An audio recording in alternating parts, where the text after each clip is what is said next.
Magandang araw po sa bawat isa po sa atin. Welcome po po sa ating araw-araw na pagpapala. Muli, ako po ang inyong lingkod, Pastor Julius, upang magatid po sa inyo ng mabuting balita. Tayo muna po yung manalangin. Dakilang Diyos, kami po yung nagpapasalamat sa pagkakataong ito. Muli kami na naman po ay makapakinig at makakapag-aral ng iyong mga salita. Nawa o Diyos, kung samahan po kami, bigyan mo kami ng pangunawa sa bawat makikinig o Diyos, tuw'y tumimos sa bawat mga puso at sa bawat isipan ang bawat mga makikinig ng iyong mga salita. Pagpalain mo ang iyong salita na ay aming pag-aaralan sa mga oras po ito. Pinupuri ka namin, dinadakilan yung pangalan sa pangalan ng aming Panginoong Hesus. Amen. Welcome po ulit at kumusta po kayo? Ako po'y nagagalak na muli na makakapagbahagi ng mabuting balita sa bawat isa po sa atin. So ngayon po, ang gusto kong ibahagi po sa inyo about sa salita ng ating Panginoon ay ang pangako ng Diyos. So, tayo po lahat ay may mga pinangahawakan ng mga pangako ng tao.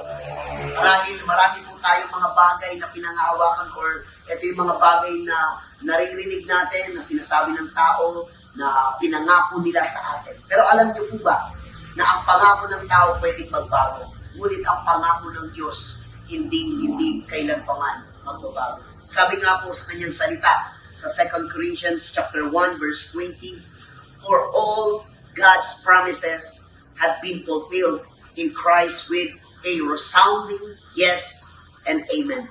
Through Christ, our amen, which means yes, ascends to God for His glory. So, ang liwanag po na sinasabi po ng salita ng ating Panginoon na lahat ng kanyang pangako sa atin ay yes and amen.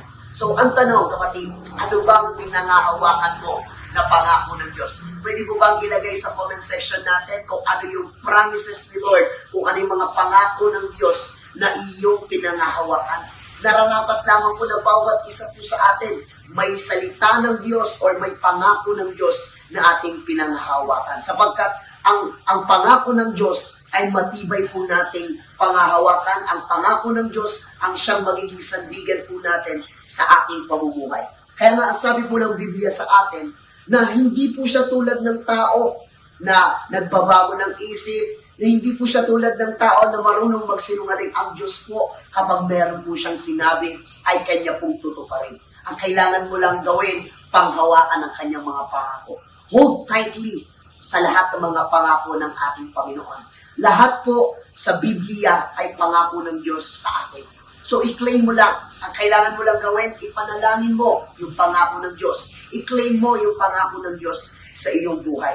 At naniniwala ko kung lahat ng yan ay kayang tuparin ng Diyos sa bawat isa po sa atin. All you have to do is to hold tightly to all His promises sa ating mga buhay. Kaya nga, si Lord na po mismo ang nagsabi na ang kanyang pangako ay yes and amen. Pwede po bang i-comment sa ating comment section na yes and amen sa lahat ng mga pangako ng ating Panginoon. At alam niyo po ba na ang pangako ng Diyos ay para sa atin yan. Para sa lahat ng mga naniniwala, para sa lahat ng mga nananampalataya, at para sa lahat ng mga sumusunod sa ating Panginoon.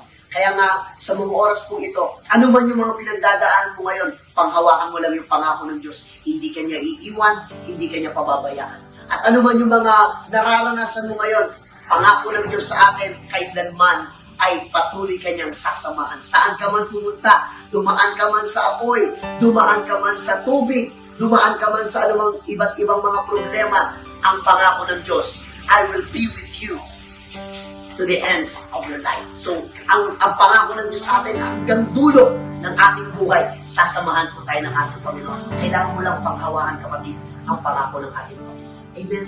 Kaya maraming salamat po, nawa po na ito po yung makapagbigay po sa akin ng paalala na lahat ng mga pangako ng Diyos ay kailangan natin alamin sa kanyang mga salita. Kailangan po natin panghawakan ang mga salita ng ating Panginoon at ang kanyang mga pangako sa ating mga buhay. Tayo po'y manalangin. O Diyos, kami po'y nagpapasalamat sa paalala mo po sa amin upang panghawakan ang iyong mga pangako dahil alam po namin, Panginoon, na lahat ng iyong mga pangako, O Diyos, ay amen at yes sa aming mga buhay. Kaya kiniklaim na po namin lahat ng mga promises mo sa iyong mga salita, Panginoon. Amin itong pinangahawakan at amin po itong kiniklaim sa aming mga buhay, Panginoon. Pinupuri ka namin at dinadakila ang iyong pangalan sa pangalan ng aming Panginoong Hesus. Amen na amen. Maraming salamat po sa inyo pong lahat and to God be the glory.